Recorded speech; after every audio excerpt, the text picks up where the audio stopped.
श्री श्री ठाकुर अनुकूल चंद्र जी श्री मुखनिश्रित वाणी ग्रंथ नारी नीतिर ओडिया अनुवाद पाठ। स्वधर्म लांछना जेतेबेले पुरुष नारी प्रति उन्मुख होई जहा जहा नहीं नारी ताहा गोटे नहीं निजको सजाइबाकू चाहे आउ नारी जेतेबेले पुरुषत्वर दाबी करी ताहार वैशिष्ट्य को ताच्छिल्य करे पुरुषर हावभावर अनुकरण करी तार दाबी करे मृत्यु सेतेबेले ताहार जातीय आंदोलन रे उद्दाम होई उठे। तुमे तुमर भगवान दत्त आशीर्वाद वैशिष्ट्य को हत श्रद्धारे लांछित कर नहीं। मृत्युर उद्दाम आंदोलन को प्रश्रय दियो नहीं। साध्य कौन से तुमको अवनत करिवो। पानी संख्या 20।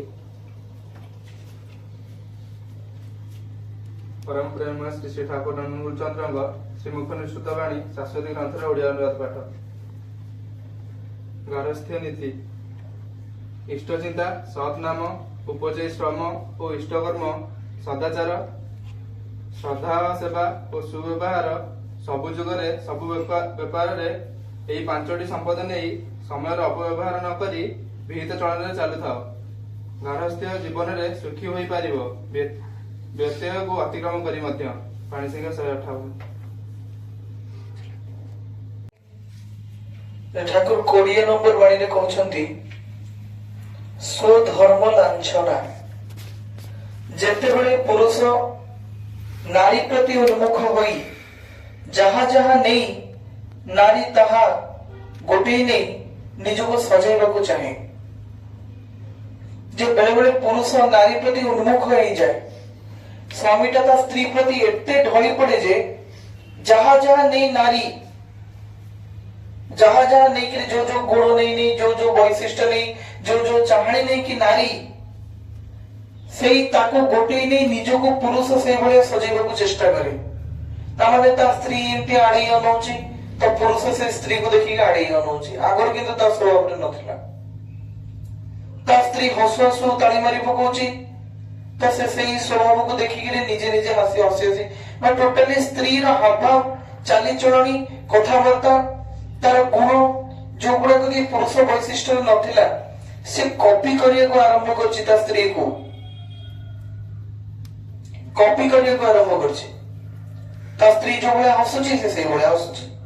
ता स्त्री कथा कहउछि से सही भले कथा कहउछि। तबे से नारी रे ढळी पड़िछि उन्मुख होई जाइछि आउ ताको गोटे नै निजको मध्य सेही भले भाବରେ सजाइबाकू चाहे। आउ जेतबे नारी कोन करे पुरुषत्वर दाबी करे। बहुत नारी माने अछंती ना आमे पुरुष सहित समान। बाबा तुम्हें पुरुष सहित कहीं समान होगा जीव तुम्हें तो नारी तुमर मर्यादा बहुत तो तुम्हें पुरुष सहित कहीं समान होगा जीव।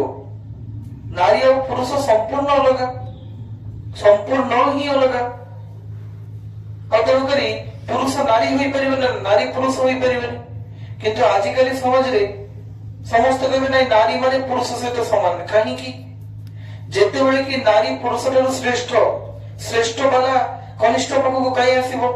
नारी जुगे जुगे हम शास्त्र रे सर्वश्रेष्ठ तो जने जने उच्च आसन रे अछि ताकू तळ आसन ता कहीं की दरकार एटा जणा पड़ेनी। किंतु आजिकाली नारी माने पुरुषत्वर दाबी करंती आ पुरुषत्वर बा पुरुषर वैशिष्ट्य को ताच्छिल्य करंती आ पुरुषर हावभाव को अनुकरण करी तार दाबी करंती।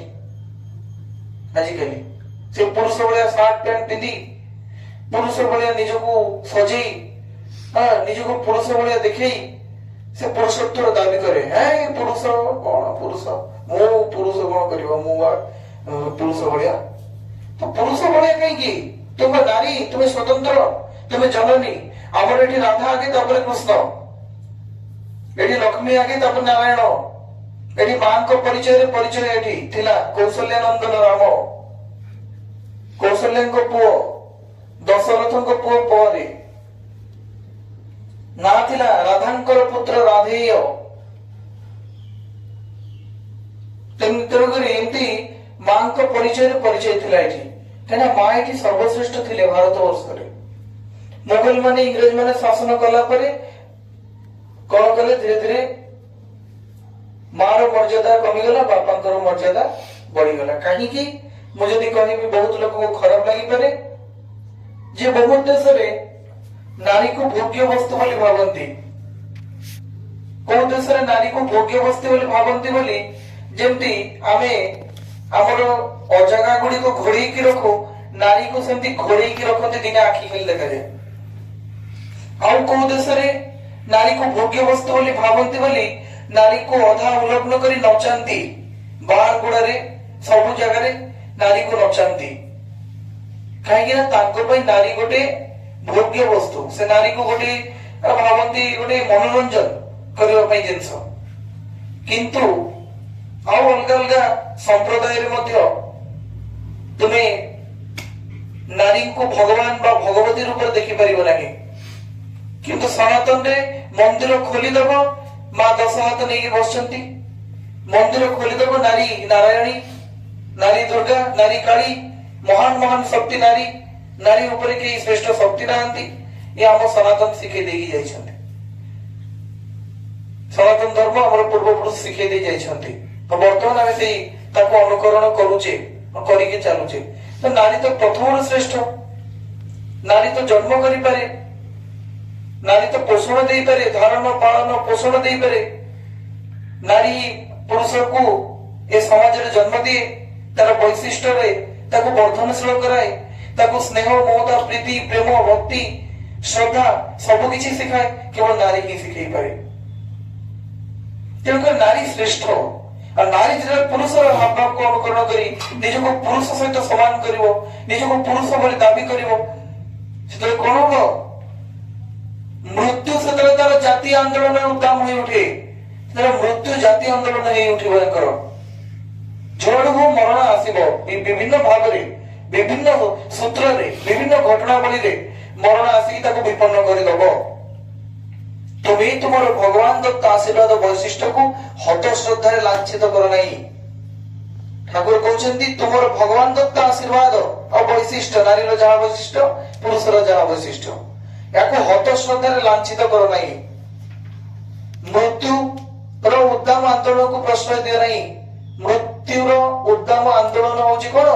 ନାରୀ ତା ବୈଶିଷ୍ଟ୍ୟରେ ହଟିଯିବ, ପୁରୁଷ ତା ବୈଶିଷ୍ଟ୍ୟରେ ହଟିଯିବ। ନାରୀ ତାର ବୈଶିଷ୍ଟ୍ୟରେ ହଟି ଯାଇ ନିଜକୁ ପୁରୁଷ ଭଳିଆ କରିକି କହିବ ମୁଁ ପୁରୁଷ, ଆଉ ପୁରୁଷ ଯଦି କହିବ ନାହିଁ ମୁଁ ନାରୀ ଭଳିଆ, ତାହେଲେ ନିଜର ବୈଶିଷ୍ଟ୍ୟରୁ ଏମାନେ ବାହାରି ଯାଉଛନ୍ତି। ତ ମୃତ୍ୟୁ ଏମାନଙ୍କୁ କଣ କରୁଛି? ମୃତ୍ୟୁ ଏମାନଙ୍କର ଜାତୀୟ ଆନ୍ଦୋଳନର ଉଦ୍ଦାମ ହୋଇ ଉଠୁଛନ୍ତି। ସେଥିପାଇଁ ଠାକୁର କହୁଛନ୍ତି ମୃତ୍ୟୁର ଉଦ୍ଦାମ ଆନ୍ଦୋଳନକୁ ପ୍ରଶ୍ରୟ ଦିଅ ନାହିଁ। ସାଧ୍ୟ କଣ? ସେ ତୁମକୁ ଅବନତ କରିବ। ଯଦି ତୁମ ବୈଶିଷ୍ଟ୍ୟରେ ତୁମେ କାୟମ ଅଛ, ତୁମ ବୈଶିଷ୍ଟ୍ୟ ଅନୁପାତିକ ତୁମେ ଚାଲୁଛ, ତ କାହାର ସାଧ୍ୟ ନାହିଁ ଯେ ତୁମକୁ ଅବନତ କରିଦବ। ବାଣୀ ସଂଖ୍ୟା 20।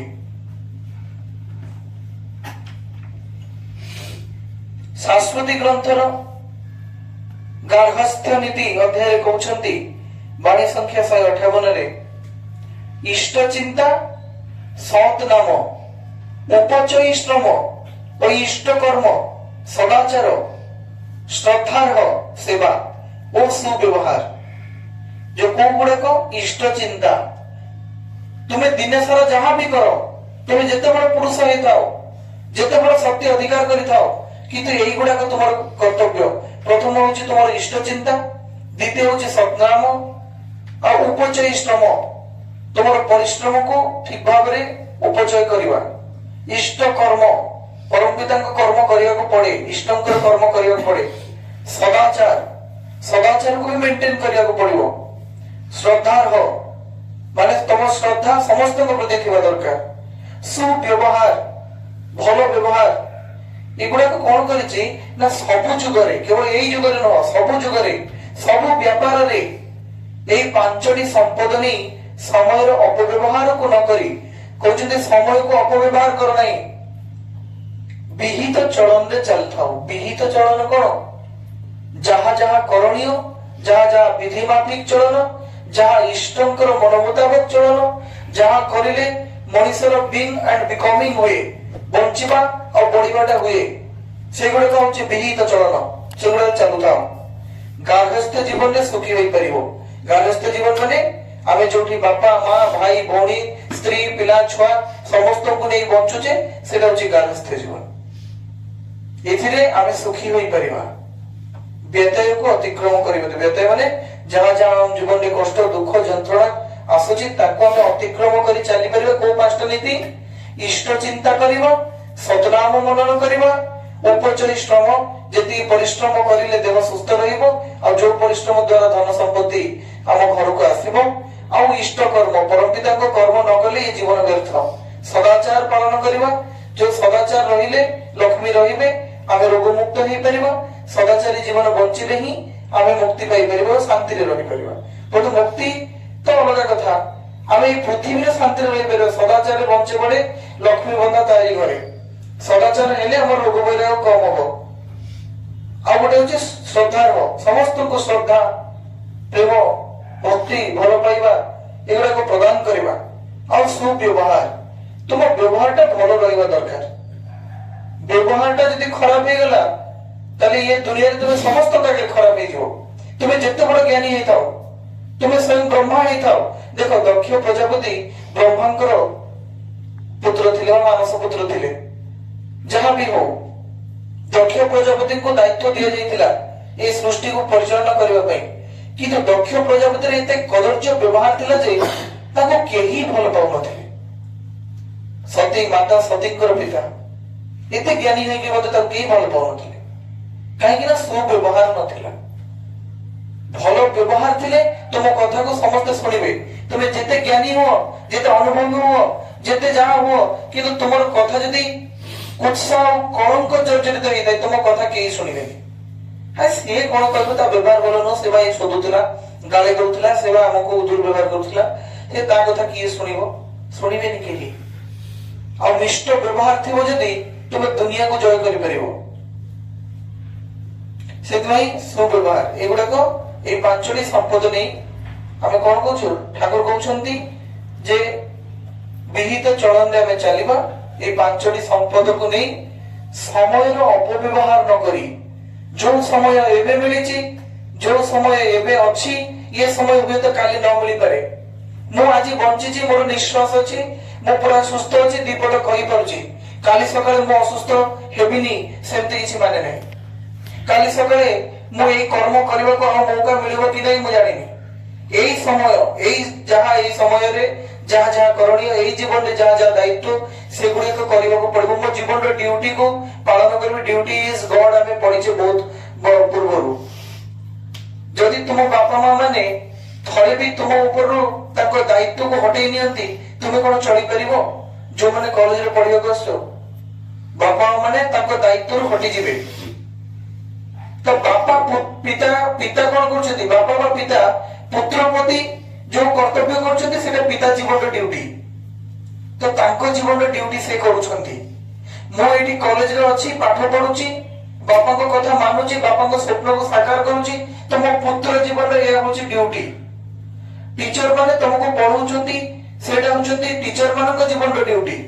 ତୁମେ ଛାତ୍ର ହୋଇକି ସେ ପାଠକୁ ତର୍ଜମା କରିକି ଭଲ ପାଠ କରି ଭଲ ରେଜଲ୍ଟ କରି ଦେଖେଇବା ତୁମ ଛାତ୍ର ଜୀବନର ଡ୍ୟୁଟି। ତ ଏଇ ଡ୍ୟୁଟିରୁ ଯିଏ ବାହାରି ଗଲା ତ ସିଏ ତ ଏ ସମାଜରେ ନିନ୍ଦିତ। ଭଗବାନ ବି ଆସିଲେ କଷ୍ଟ କରନ୍ତି। ଭଗବାନ ଶ୍ରୀକୃଷ୍ଣ ବି କଷ୍ଟ କରିଥିଲେ, ଭଗବାନ ରାମଚନ୍ଦ୍ର ବି କଷ୍ଟ କରିଥିଲେ। ଆମେ ଯାହାକୁ ଯୋଉ ଯୋଉ ମହାପୁରୁଷଙ୍କୁ ଦେଖିଛେ, ସେ ବସି ଖାଇ ଖେଳିକିରି ତାଙ୍କ ଜୀବନ ନଷ୍ଟ କରିନାହାନ୍ତି। କଣ କରିଛନ୍ତି ତାଙ୍କ ଜୀବନରେ? ଠାକୁର ତାଙ୍କ ଜୀବନରେ ବହୁତ କଷ୍ଟ ସହିଛନ୍ତି। ମୁଢି ବିକ୍ରି କରିଛନ୍ତି, ଅଭାବ ଥିଲା ଯେତେବେଳେ, ବହୁତ କଷ୍ଟ ସେ କରିଛନ୍ତି ତାଙ୍କ ଜୀବନରେ। କେହି ଏମିତି ବସି ଖାଇ କୋଉ ଚମତ୍କାର ଦେଖି ଭଗବାନ ଶ୍ରୀକୃଷ୍ଣ କଣ ଚମତ୍କାର ଦେଖେଇ ପାରିନଥାନ୍ତେ? ରାମଚନ୍ଦ୍ର କଣ ଚମତ୍କାର ଦେଖେଇ ପାରିନଥାନ୍ତେ?